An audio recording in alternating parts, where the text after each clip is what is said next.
오늘 요한일서 4장 말씀 같이 나누는데 계속 읽다 보면 알겠지만 그 요한일서의 내용이 반복적입니다. 그런 것을 나선형 구조라고 그렇게 해서 앞에서 했던 말을 또 이렇게 한번 이쪽에 와서 또 반복하고 또 반복하고 이러면서 이렇게 조금씩 그 주제를 확장해 나가는 형태의 글쓰기가 나선형 글쓰기라고 해서 요한은 그런 형태로 쓰고 있습니다.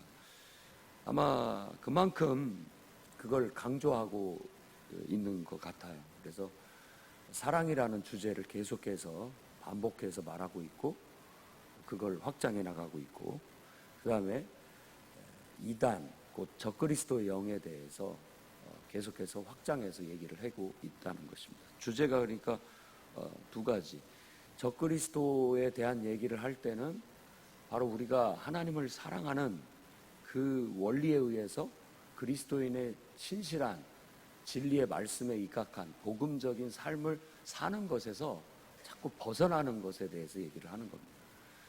그러니까 누군가가 예수를 믿고 정말 신실하게 은혜를 받아서 너무나 기쁘고 정말 하나님을 사랑하면서 신앙생활을 하는데 시간이 갈수록 신앙이 자꾸만 이렇게 변질되거나 잘못된 길로 가는 경우를 보면서 그런 것에 대해서 안타까워하며 그걸 바로잡고 있는데 그러면서 얘기하는 게 왜 하나님의 사랑에서 멀어지느냐.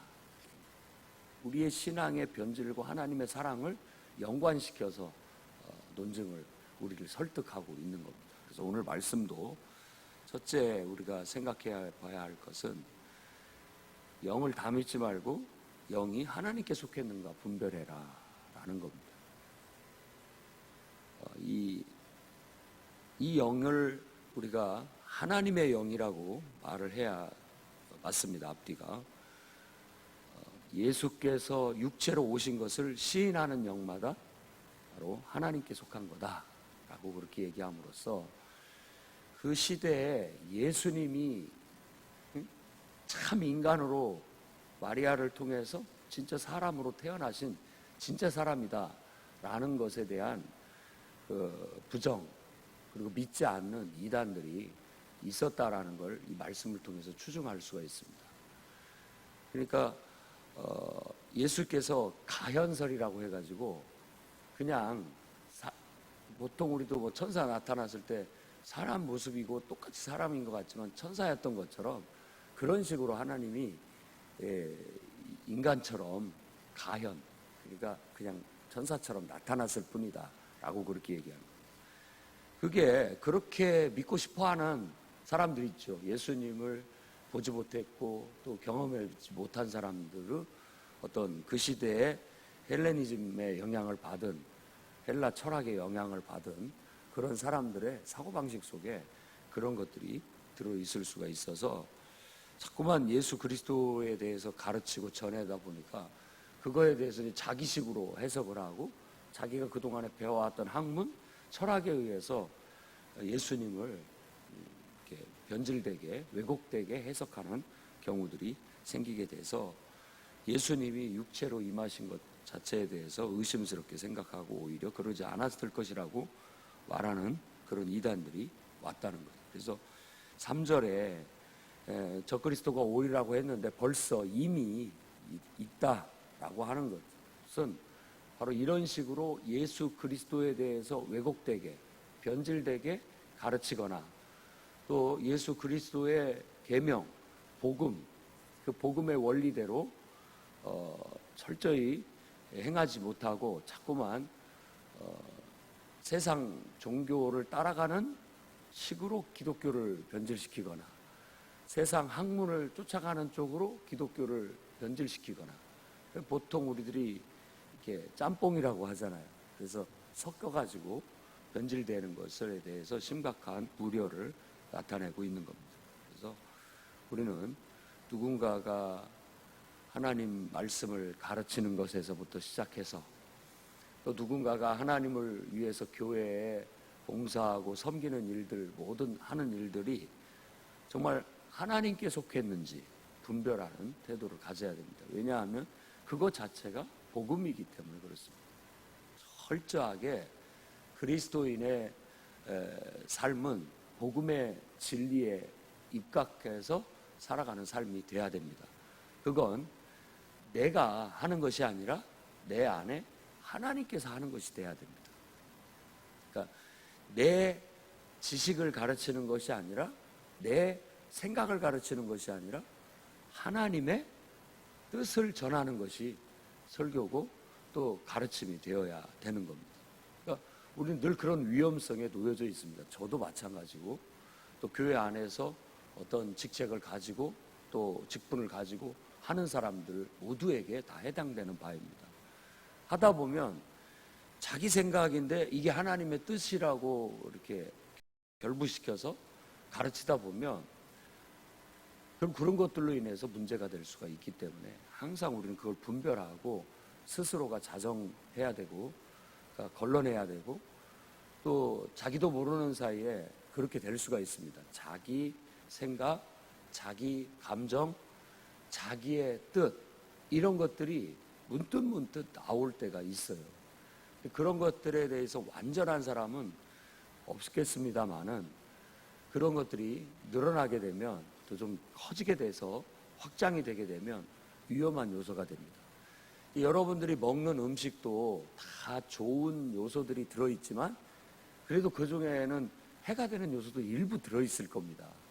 몸에 별로 좋지 않은 것들이 들어있을 거예요. 그러나 좋은 것들이 더 많기 때문에 먹게 되고 그것들이 다 상쇄돼서 없어지게 되는 것처럼 전혀 인간의 자기의 요소라든지 자기 생각이라든지 자기 감정이라든지 자기 어떤 뜻이 나타나지 않을 수는 없지만 그것이 지배적이라면 큰 문제가 될 수가 있습니다. 그야말로 적그리스도의 영이 되는 거죠. 이 적그리스도의 영이라고 하는 것에 대해서 뒤에 6절 말씀에는 미혹의 영이라고 그렇게 얘기를 합니다. 그러니까 진짜 기독교의 순수한 진리의 가르침에서 변질된 쪽으로 가게 돼서 그건 어떤 우리를 살리는 영의 양식, 생명의 양식이라기보다는 우리에게 오히려 독소가 들어있는 해로움을 줄 수 있는 탈이 나게 만들거나 혹은 병들게 만들 수 있는 양식이 될 수도 있기 때문에 주의하고 또 주의하고 스스로가 분별해서 자정을 해야 될 뿐만 아니라 또 우리들도 그것을 먹을 때 받아들일 때도 자정을 해야 됩니다. 그렇죠. 다 준다고 해서 다 먹을 것이 아니라 물론 순수하게 어린아이처럼 신령한 젖을 사모하는 것처럼 순수하게 달콤하게 꿀송이처럼 받아들이고 또 그것을 아멘으로 받아들여서 내가 정말 동일시하고 그걸 화합하고 해서 그대로 받아들이는 것이 필요하고 그걸 통해서 우리들이 말씀이 우리 속에 영의 양식이 될 수 있습니다만 때로는 우리에게 내게 탈이 될 수 있거나 해가 될 수 있는 것들은 걸러낼 수 있는 그런 영적인 태도도 필요하다고 말할 수 있겠습니다. 그래서 영을 다 믿지 말고 그것이 정말 하나님께로부터 나왔는지 생각해봐라 라는 거예요. 그런데 지금 한간에 이 시대에 요한이 살던 시대에 일어나고 있는 누군가가 예수님이 육체로 온 것이 아니라 천사처럼 나타났다 이렇게 말하는 그런 것은 이건 하나님께로부터 온 진리가 아니다 라고 분명하게 분별을 할 수 있어야 된다는 거예요. 우리가 요즘 우리나라에서도 기승을 부리고 있는 몇몇 이단의 단체들의 가르침들도 이렇게 보면서 이게 정말 하나님께로부터 온 가르침인지 아닌지를 이렇게 분별할 수 있는 그런 태도가 있어야 됩니다. 정말 그 사람들이 그 영을 한번 보세요. 정말로 하나님께로부터 온 진리의 말씀을 전하는 것인지 아니면 자기들의 생각 또 자기들의 단체를 옹호하고 또 자기들만을 더욱더 옳다고 변증하기 위해서 갖다 붙이는 말씀인지 성경 말씀을 인용을 하더라도 이게 내 주장을 갖다가 이게 내 생각을 입증하기 위해서 갖다 붙이는 것이 있고 순수하게 하나님 말씀을 내 삶에 적용하는 것이 있고 다릅니다. 이 영이 틀린 거예요. 그러니까 여러분들이 성경 말씀을 이어령 비어령처럼 여러분 자신을 변호하기 위해서 갖다 붙이는 식으로 사용하는 것들은 주의해야 됩니다. 그것은 순수한 복음의 원리에 맞지 않죠. 그저 하나님의 말씀에 내가 맞춰가야지 말씀을 나한테 필요한 대로 갖다 붙이는 식의 성경 적용은 미혹의 영이라고 할 수 있고, 그것 자체가 복음의 진리의 원리에 맞지가 않습니다. 그러다 보면 그게 심해지면 이단이 되는 거예요. 모든 이단의 영들은 그렇습니다. 그리고 이단의 영들은 항상 자기가 옳다고 얘기합니다. 그리고 그 옳음을 어떻게든지 성경 구절에 그걸 설득할 수 있는 단어나 용어만 나오면 다 각색해서 그걸 입증하는 데 사용을 합니다. 그래서 저도 한때 요즘 하나님의 교회라고 하죠. 안상홍 증인회, 원래는 안상홍 증인회였습니다. 안상홍이라고 하는 사람이 1900년 70년대에 아마 죽었어요. 근데 그 전에 그가 예수께서 다 하시 못하신 사역을 자기가 성령 하나님으로 다시 성육신에서 와서 성령 하나님으로서 나머지 사역을 자기가 완수하였다 한다라고 그렇게 하면서 교회를 이끌었던 지도자였죠. 근데 그 사람이 안상홍이라는 이름을 갖고 있었고, 안상홍 증인회라고 하다가 그거에 대해서 자꾸 이제 별로 부정적으로 얘기를 하니까 이제 하나님의 교회라는 더 미혹적인 이름을 갖다 붙인 겁니다. 그래서 제가 그쪽에 있는 그 사역자들을 만나서 한번 우리 교인이 거기에 미혹이 된 적이 있어서 이렇게 변론을 한 적이 있습니다. 그래서 내가 알기로는 안상홍이라고 하는 어떻게 우리나라에서 태어난 사람이고 돌아가신 사람이라고 알고 있는데, 그를 어떻게 성령 하나님이라고 할 수 있느냐라고 그랬더니 성경에 이미 그 이름이 예언되었다는 거예요. 아니 도대체 어디에 예언되었느냐라고 그랬더니 계시록 말씀을 찾아주더니만 거기에 많은 물소리라는 단어를 찾더라고요. 많은 물소리. 그거하고 뭔 상관이냐 그랬더니 홍이라는 뜻이 많은 물소리라는 뜻이라는 거예요. 그래서 성경에 예언된 이름이다라고 그렇게 얘기를 하는 거예요. 그런 식의 억지 성경을 푸는 경우를 제가 경험을 해봤는데, 그래도 그런 것을 믿고 받아들이는 사람들을 보면은 확실히 미혹이 됐다라는 걸 알 수가 있습니다. 미혹이라는 것은 우리가 일단 뭔가에 대해서 혹하거나 마음을 열고 그거에 대해서 좀 좋은 의미를 갖게 되면 다른 것을 꾸러미처럼 따라가 버리는 거예요. 여러분이 옛날에 약 장사하면은, 저도 기억이 나는데 그 터미널 같은 데서 약 파는 그런 사람이 고슴도치 같은 것을 이렇게 상자 속에 넣어놓고 이렇게 감춰놨다가 살짝 보여줍니다. 그러면 사람들이 그거에 호기심을 갖고 이렇게 가서 이렇게 보려고 하면 다시 덮으면서 자기 얘기를 이제 막 그 약에 대한 설명을 하면서 또 사람들이 이렇게 좀 약간 동요해서 가려고 하면 다시 그걸 보여주고 이러면서 이렇게 끌어들여서 결국은 듣게 하고, 또 막 그 효험에 대해서 과장해서 막 설명을 하다 보면 한두 사람이 사는데, 그 사는 사람도 미끼예요, 미끼. 자기들끼리 짜고 사는 사람이 있어서 이렇게 몇 사람 보여주면 덩달아서 사게 만드는 그런 일들을 하면서 하는 경우들을 본 적이 있어요.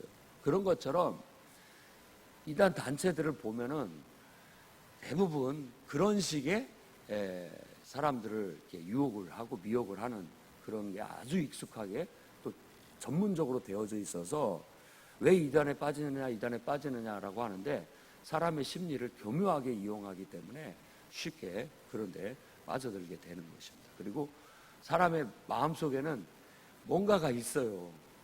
근데 자기를 존중해주고 자기한테 잘해주는 사람의 말은 그저 무조건 받아들이려는 태도가 있습니다. 그러다 보니까 쉽게 넘어가는 거예요. 그러니 여러분들이 참 진리를 전할 때, 진리를 전하기 위해서 정말 누군가에게 사랑을 베풀고 진실함으로 대함으로써 그 영혼을 감동해서 마음을 열게 하고 진리의 말씀을 전하는데 더욱더 힘쓰십시오. 그런 사람들보다 못해서야 되겠습니까?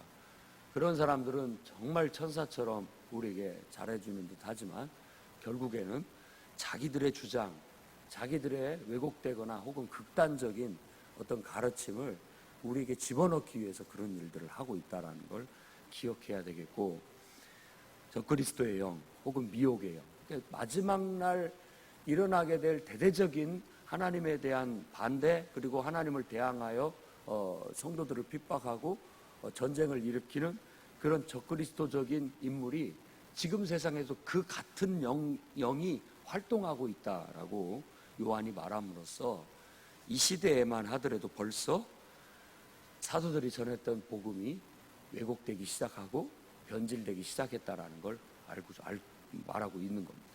하물며 로마가 갑자기 기독교를 황제 하나에 의해서 국교화시킴으로써 이게 그냥 갑자기 로마 제국 내에 기독교를 확산시키는 데 있어서 얼마나 복음의 변질과 왜곡을 가져왔겠습니까? 그런 걸 생각을 한다 보면은 저변적으로는 기독교라는 것이 국교화되면서 더 많은 사람들한테 이렇게 알려지는 큰 놀라운 역사는 있었으나 순수하게 복음이 지켜지지는 못했다라는 것을 우리가 판단해 볼 수가 있는 거예요. 이게 분별을 해야 되는 겁니다. 분별. 그래서 로마 교회, 지금 그 천주교라고 하는 로마 교회, 대놓고 제가 말할 수는 없지만 많은 말씀의 변질과 왜곡이 과거 역사 속에 있어 왔다는 걸 우리는 알 수 있습니다. 오늘날도 우리도 마찬가지입니다. 우리가 정말 개혁을 하고 또 개혁을 하고 자꾸만 하나님 말씀으로 돌아가자, 또 복음으로 돌아가자라고 해서 지금은 복음주의 노선에서의 신학이 가장 건전한 노선인 걸로 우리가 알고 있지만 끊임없이 세월이 가다 보면 변질이 오고 왜곡이 오게 돼 있습니다.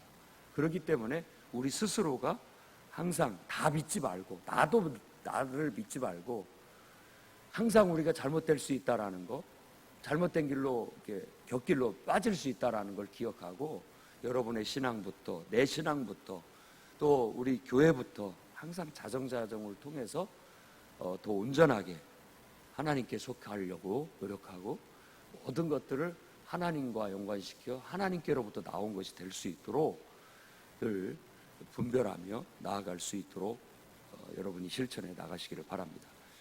7에서 12절 말씀에는 그 사랑하는 자들아 우리가 서로 사랑하자라고 하면서 그 마지막은 하나님을 사랑하는 자는 그 형제를 사랑한다라고 해서 하나님 사랑이 곧 형제 사랑으로 이어져야 한다는 것을 우리에게 말해주고 있습니다. 하나님의 사랑이 어떻게 우리 안에 가득 차게 되느냐, 그것이 바로 그의 성령을 우리에게 나눠줬다라고 말함으로써 성령 충만한 것이 하나님 사랑이에요. 성령은 사랑의 영입니다. 성령을 통해서 우리가 방언도 하고, 성령을 통해서 기적도 나타나고, 병고침도 나타나고, 여러 가지 은사가 나타나지만 그 우리 안에서 그 능력을 행하고 역사를 일으키는 영은 사랑의 영입니다.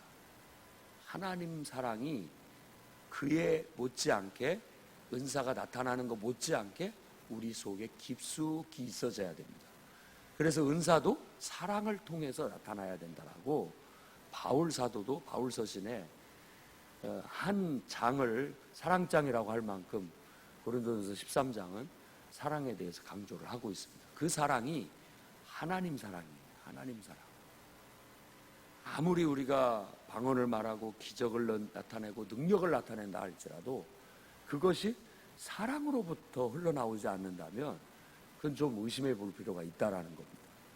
의심할 필요가 있다는 거고, 또 우리의 봉사나 섬김이나 희생이나 모든 것도 다 하나님 사랑에서부터 흘러나올 때 그것이 온전하고 완성이 되게 되는 겁니다. 그래서 이 7절부터 21절까지 여러분이 말씀을 쭉 읽어보면 사랑의 완성에 대한 얘기를 합니다.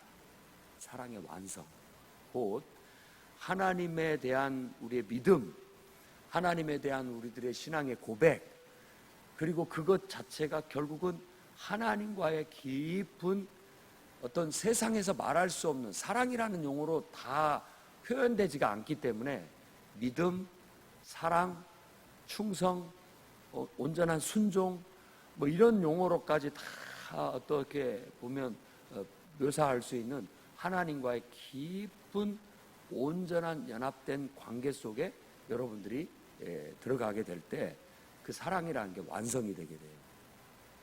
그래서 우리의 인생의 목표는 사랑을 완성해 가는 겁니다.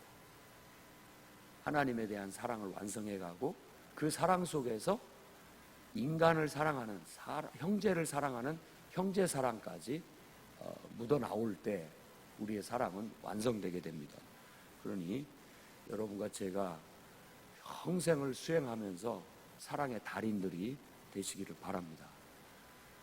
교회 생활, 예배 생활을 통해서 사랑을 완성해 가십시오. 그것이 곧 하나님 사랑으로 모든 것들이 펼쳐질 수 있도록 완성해 가십시오. 그리고 그 사랑이 사람에 대한 사랑으로까지 더 확장될 수 있도록 여러분의 사랑이 깊이가 깊어지고 넓이가 넓어지고 더 높이가 높아져서 사랑이 가득 차고 더 성숙된 모습의 사랑으로 여러분들이 훈련해 나가다 보면 심판날에 하나님 앞에 섰을 때 조금 더 부끄러울 것이 없을 겁니다. 요한은 그렇게 얘기하고 있습니다. 사랑의 완성은 하나님 앞에 담대함을 갖게 만드는 것이다. 그래서 우리가 떳떳하고 당당하게 이 땅에서도 그리스도인이다. 우리가 예수 그리스도의 복음을 믿는 사람들이다. 우리는 그 복음의 원리, 진리의 말씀을 따라 사는 사람이다라는 것을 그 사랑의 완성을 통해서 이 땅에서도 우리가 사람들에게 보여줄 수 있는 것이고 본이 되고 또 사람들에게 빛처럼 또 소금처럼 나타낼 수 있는 것이라고 말할 수 있겠습니다. 그래서 오늘 또 여러분 스스로를 하나님께 속했는지 늘 분별하여 내 모든 전하는 진리의 말씀이나 또 행함이나 모든 것들이 하나님께 속했고 하나님께로부터 나온 것인지 성령의 충만함 속에서 성령에 의해서 나온 것인지 성령의 인도하심을 따르고 있는 것인지를 분별하고 여러분들의 사랑이 더욱더 모든 교회 생활과 일상생활, 가정생활, 직장생활을 통해서 완성되어져 갈 수 있도록 사랑의 실천을 힘쓰는 저와 여러분이 되기를 주의 이름으로 축원합니다.